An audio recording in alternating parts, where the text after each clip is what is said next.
Rebbe of mine, very close with Rabbi Noach Sauber, told me, he's a Rebbe in JC in Elizabeth, and he was able to get Rabbi Mati Miller, who's a big Kiruv activist and lives in Edison also, to speak to his Talmidim. And he says, Rav Mati Miller said over the following story to the boys, to his Talmidim. And he says, I'll say it in his words. A few years ago, I got a phone call from a man in England, a family I was very close with. The son, Rahman al-San, had completely gone off the derech, and they were at wit's end. They didn't know what to do with themselves. The father asked Rabbi Miller, could my son come and live with you for some time? Maybe he'll draw closer to his roots, maybe. So Rabbi Miller agreed. So the son moved in for a month. Rabbi Miller decided from the outset, he's not pushing him. He'll show him the warmth, he'll show him the love, just Torah observant home, but he's not pushing him. So he came to the table for 5 minutes on Shabbos and then he left.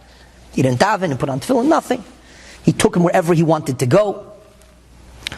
4 weeks later, it's time to go. So Rabbi Miller is driving him to the airport for his trip home. And Miller says to him, one favor. You got to put on tefillin on Monday and Thursday. He says, come on, Rabbi, I don't do any of that. He says, look, you've been living with us for a month. We gave you space. We let you do whatever you wanted. I'm only asking you this one thing. Fine. So I want you to shake my hand. Shook hands. Tchiyas, an agreement. He's going to put on tefillin on Monday and Thursday. I really didn't hear from him for some time. On Thursday, July 7th, 2005, the young man called Rabbi Miller.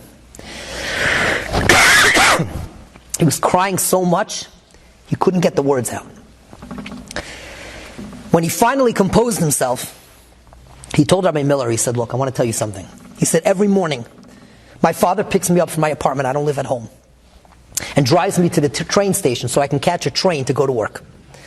This morning he picked me up, and we're almost at the train station. Oh, I forgot my tefillin.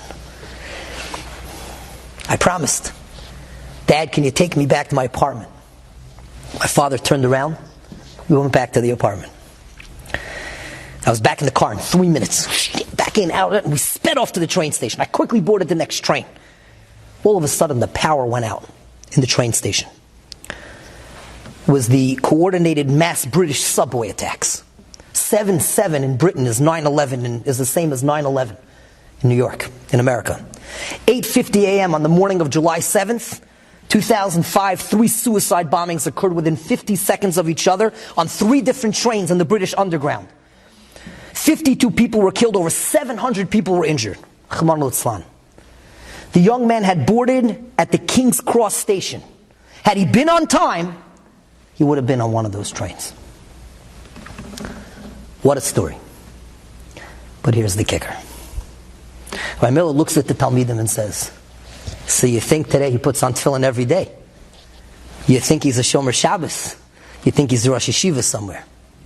I know for a fact he doesn't put on tefillin at all. Or at least not more than Monday and Thursday.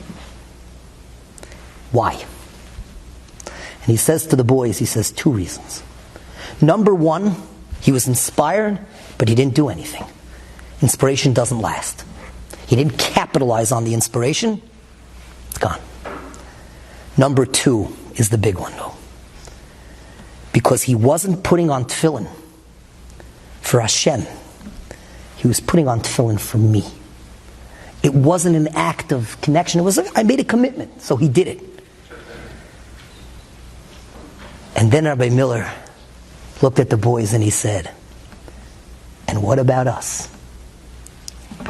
Are we only fulfilling our responsibility, our Judaic responsibilities, because that's what our parents have taught us? Because that's what the community expects of us? Because that's the way we were raised? As we see from this story, it's not good enough. There has to be a feeling of love, of connection, of emotion. It's vital. And you see, people are searching for it. People want it. And that is what Hanukkah is coming to celebrate. Hanukkah is putting the plug in the wall.